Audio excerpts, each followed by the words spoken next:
I'm Dr. Paul Everall. I'm a reader in archaeology in the Faculty of Humanities and Social Sciences. My role is primarily lecturing, teaching. I teach undergraduate students and taught masters, and I supervise PhDs. So at school I was always really interested in history, and I had an opportunity to work on a training excavation at Roxeter in 1989, and I loved the hands-on aspect of archaeology and the practical engagement with history. I like to think that archaeology is a fairly unique form of applied sociology, and I think we're interested very naturally in people, and most archaeological work focuses on past societies, but I think we're also very interested in contemporary society as a discipline. So the relationship between veterans and archaeology was established in 2011 with the Operation Nightingale initiative that was established by the MOD. And like a lot of archaeologists, I was inspired by the benefits in terms of well-being and mental health that were being reported. And through that, I wanted to explore ways in which the department here could contribute to that work or build on it, and that's really where it started. Archaeology is a really interesting subject academically. It's quite unique. There's the tangible engagement with the past, which I think is really powerful, not just in terms of mental health and well-being, but in terms of general interest.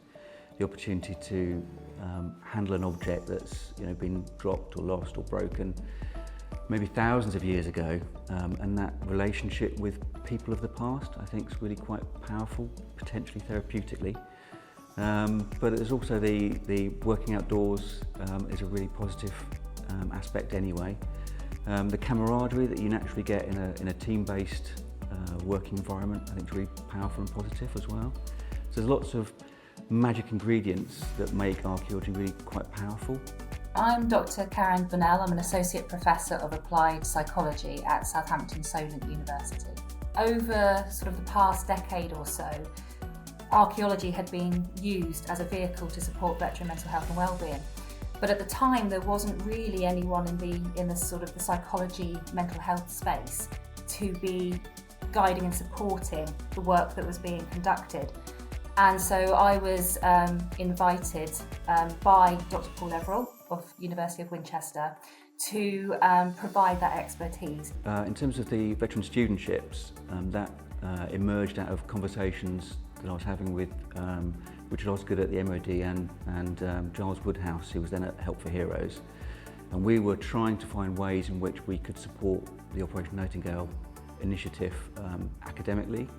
And it was a fairly kind of ambitious pitch, I suppose, to senior management to offer fee waiver studentships for veterans who discovered a love of archaeology through Operation Nightingale and the other initiatives. And I was very pleasantly surprised that senior management gave us the green light, and we've had veteran studentships coming through ever since. So the Amphora guidelines are very much part of this work, maybe the next step. So it stands for Authentic and Meaningful Participation in Heritage or Related Activities, and they're best practice guidelines drawn up with stakeholder input in terms of what's best for participants in terms of safely delivering mental health benefits, but also what's best for the historic environment. Archaeology is a destructive process, so we have to be careful from that perspective as well. And the guidelines provide a framework that project providers can follow to make sure they're adhering to best practice. The guidelines are there to support all projects, and the projects really don't focus on specific mental health needs. As I say, what they're doing is they're providing a safe place, a trusted environment in which people can engage in activities that help them to feel better in themselves. In terms of key achievements, well, we had graduation recently, and one of my most recent veteran studentship holder graduated, and that's always a really emotional moment to see someone perhaps who felt that the university was never going to be within reach achieve great results and graduate. That's a real achievement. And talking to some of our previous veteran studentship holders, I'm told things like, before I was a veteran who had an interest in archaeology, and now I'm an archaeologist who happens to be a veteran. And that sense of transformation is really, really powerful, I think, real sense of achievement through that.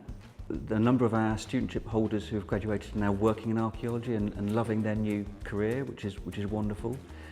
We've also hosted Ukrainian and Georgian and UK veterans on the site I co-direct in Georgia, and bringing veterans of different backgrounds together, even with language barriers. The achievements there, the sense of kind of brotherhood was really powerful.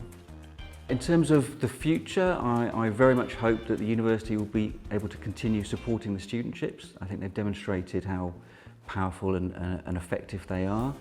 The Amphora guidelines, we are in conversations with a number of organisations in terms of implementing them to support best practice. And personally, I think, and you know, my collaborators and I share the belief that they can form a kind of quality assurance kind of kite mark for projects that are aiming to deliver mental health and wellbeing benefits. So that would be you know, the target.